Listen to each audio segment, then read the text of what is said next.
How you doing, guys? We're coming off of a very successful AEW pay-per-view, AEW Dynasty, that came out of St. Louis tonight. I'm giving you guys a quick little review, a couple notes that I took down during the pay-per-view. It's going to be real quick, a couple notes. That's about it. I'm not going to take too much of your guys' time. It was a pretty long pay-per-view. We're talking about 4 hours. Honestly, I'm pretty much against the 4 hour runtime, especially on pay-per-views who are basically going off of the first run. If it was a Forbidden Door, All In, maybe even a Double or Nothing or a Revolution, I would have been cool with it. But because stuff like World's End or even tonight, I'm kind of against them doing a 4 hour long show. It kind of drags after a while. But let's just kind of get into it. We started off with the AEW Continental Championship match. Pac and Okada, dream match. Right from the get-go, it's really the best non-talking wrestlers going at it in AEW, for me at least. We knew the action was going to be there, and it did deliver for the most part. This is awesome chants were screamed throughout most of the match. I really didn't think so. I was kind of like really not into it. It's stuff you've seen before from both men. Not trying to talk crap about their style or anything about their capabilities, but the match really didn't deliver for me as much. We had a little bit of heel Okada moves in not doing the Okada zoom. Extended his arms and immediately threw up that middle finger. We didn't even get the zoom in. The crowd booed. Let's see. We had Pac with a nice Rainmaker reversal during the match. It was pretty sweet. It's pretty original to see. Let's see what else we have. Pac given standing ovation and after his loss. He's our bastard. It kind of really did seem like Pac was doubting his ability, especially in the company and his place in the company. I honestly thought maybe, you know what, maybe he's kind of done with it. Who knows? We'll see as the weeks progress. Then we had the House of Black versus Adam Copeland, Mark Briscoe, and Eddie Kingston. We got the Island of Misfit Toys versus the House of Black. A trios I didn't think would ever see team up, but they did. We got a slap fest in between Eddie Kingston and Brody. Shout out to the Santino Brothers training facility for an absolute monster that they have given us in the wrestling world. So we got the Mist in the Eye of Copeland, and Malachi took the kick for the win. So next we have the TBS Women's Championship between Willow and Julia Hart. Finally a new TBS champion. I want to say Julia's had that title for a while, and she did all she could with it. Now it's time to give it to somebody that's really over with the crowd at this point in her career. After that, we got the best friends hugged that we didn't get from Orange Cassidy and Trent, but we got it from Hathaway and Statlander that gave it to Willow Nightingale, which is pretty cool to see. Mercedes comes out, and we got our first Double or Nothing match for the TBS Championship. It's going to be Willow Nightingale versus Mercedes. There's a lot of history there stemming from New Japan. Let's see, going off, we have the AEW International Championship. Kyle O'Reilly versus Roderick Strong. It's a pretty decent match. Roderick gets the win.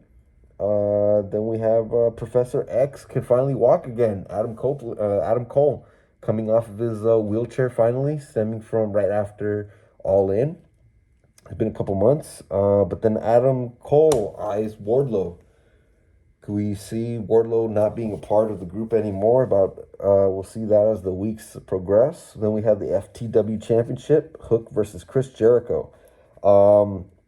If there were ever to be a Hook biopic, I honestly want Tom Holland to play Hook. I don't know, maybe it was just me at the moment that Hook really kind of seems like looks kind of like Tom Holland.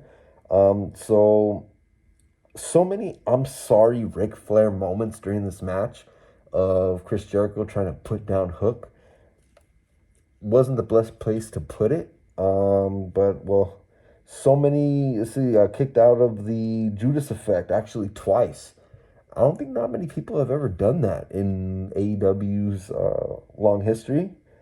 So we finally got a bat to the face, and Jericho wins the FTW title. I'm not with it.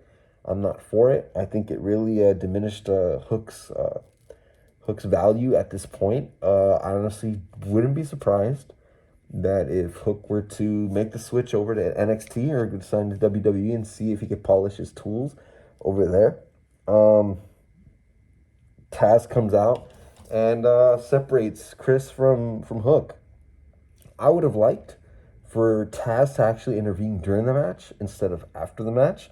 It didn't make sense for him to come after. Maybe he didn't really tend to his son either. It seemed like the medical team actually did it for him. But it would have been nice for Taz to actually get to become that old Taz of ECW, and would have cost Jericho the match and been there for his son. But I'm not the booker. So after that, we got the AEW Women's Championship. Toni Storm versus Thunder Rosa. We got a nice corkscrew body splash from the top rope to the floor from Thunder Rosa. Mariah May tried to get involved, and then Deonna Purrazzo comes out for the save in a very nip-slip prone outfit. Looked good in it, but it kind of seemed a couple moments where there would have been a couple malfunctions. Let's see. Tony has the low. Tony hits the low blow, and then we get the win from her, and that was about it. Then we get the pile driver after the low blow, and then she gets the win. I would have liked at this point for Thunder Rosa to reclaim her top spot in the company, but I guess Tony didn't see it that way either. Then after that, we got finally the dream match: Will Ospreay versus Bryan Danielson. Let's see. Right now, Will Ospreay is actually ranked number 3 in the men's division.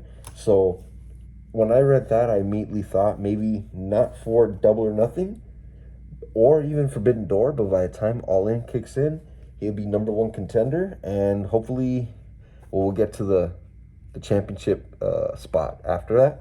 But I think I see him main eventing All In for the AEW World title. Then we have the stare down between Will Ospreay and Bryan Danielson. A hell of a stare down. We've had many stare downs in AEW, but I think this one felt very organic. It's holy shit chance. I feel like at this point the pay-per-view finally started. Halfway through the pay-per-view, I kind of thought it's pretty stale at this point. But I think once the big matches came up, we started seeing a little more of what we wanted to see. Let's see. We had a pretty nasty double hook suplex off the top rope. We're not worthy chants began to be shouted to the crowd. A couple Wayne's World fans in the crowd. And then finally the Tiger Driver 91. Now, I don't know if the Tiger Driver 91 spot was either a work or a shoot, but the way it kind of played out in my eyes, at first it did seem pretty gnarly, but kind of looking at Will Ospreay's reactions, kind of giving side eyes to the medical staff that was there, or the referees, it kind of seemed like he didn't know what to do. So to me, it probably seems like a work, especially the storyline that they're trying to go off of from Bryan Danielson not being all for Will Ospreay doing that Tiger Driver 91 to Kenny Omega battle Forbidden Door last year. If it's a work, it's a pretty good way to go. If it was a shoot, it's a pretty way to go. And if it was a work, I hope Bryan Danielson's not too injured. We'll find out the media scrum, which is actually what I'm trying to wait for right now. I'm kind of waiting for it to go live. Overall, a great match. The endings did seem pretty worrisome, but I hope everyone's actually healthy, and I hope Bryan Danielson is all right. And Ospreay actually did look pretty convincing as to being worried. Then we got the AEW Tag Team titles in the ladder match between FTR and the Young Bucks for the vacant AEW World Tag Team titles. We got the 450 Splash and Paul Driver simultaneously. That was a spot that stood out in my book. Tables. We had nothing but table spots between both teams. Let's see. Please be careful chants started going through the crowd. At some point, I think these fans kind of felt what I was feeling. It seemed like they were going for really, really risky spots. Both teams are capable of handling these big match moments, especially the familiarity that these two teams have, all the history that they have wrestling each other. But we finally got him. The scapegoat is back. Uh, Jack Perry finally interfered in a mask, in a Sting mask, and then security attacks him right away. It did seem like a work. It seemed a little too organized, but then when the mask came off, there he was, grinning at the corner of the ring, at the turnbuckle. Security's escort him out. He throws up the elite signal. They throw it right back at him. So I think we have a new member of the new elite. And like I said during my first video, I'm not all for these CM Punk involved storylines when he has nothing to do with the company. But we'll see how this plays out. I'm actually semi-glad to see Jack Perry back where he belongs. I think I don't think New Japan was ever going to do anything with him. I don't think they had real plans for him. It kind of just did seem like a place to be in the time that Tony finally felt like it's time to bring you back. And I feel like this storyline, I guess there's no other time to pull that trigger. So, yeah, so we got the scapegoat back in AEW, and then we're not going to see any Jungle Boy chants or hearing the Tarzan song anytime soon. Then, main event time, the AEW World Championship, Samoa Joe versus Strickland. Black Panther gear. If I would have put a little more thought into predicting stuff, I probably would have predicted him bringing out that gear. Let's see. He had to take it tonight, in my opinion. I feel like there was no time or no night better than it being in St. Louis, which Surf Strickland has a lot of history and respect for that city. Him being a St. Louis Rams fan, so something a friend of mine actually pointed out that his catchphrase is actually taken from the Rams.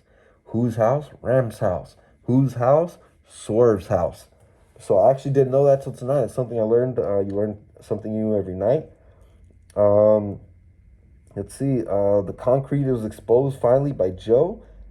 We had a power slam to Swerve.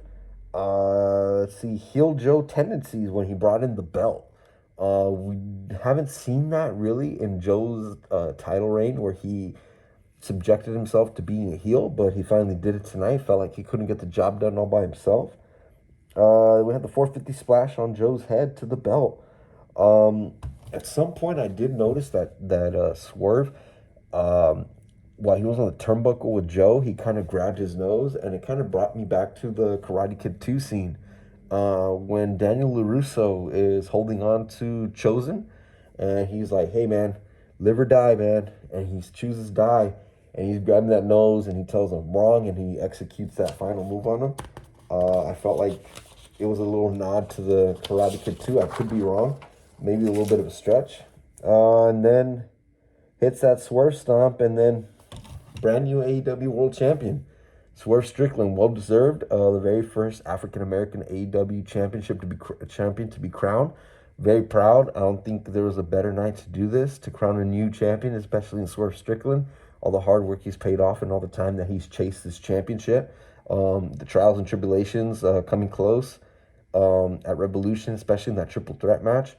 I'm very happy. So overall, I give this pay-per-view a solid 7 out of 10.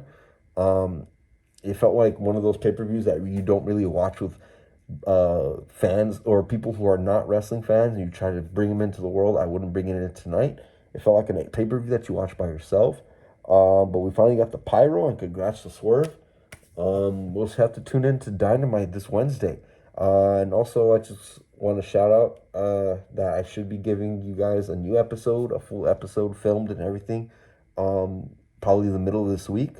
Episode 2 of The Cutting Room, and I hope you guys have a good weekend. Like I said, this is a review that I'm trying to do quick. I'm trying to be consistent as possible with all my content, and I hope you guys enjoyed my review.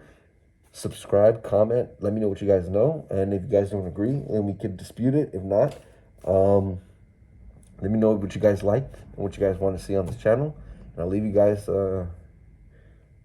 with this. I bid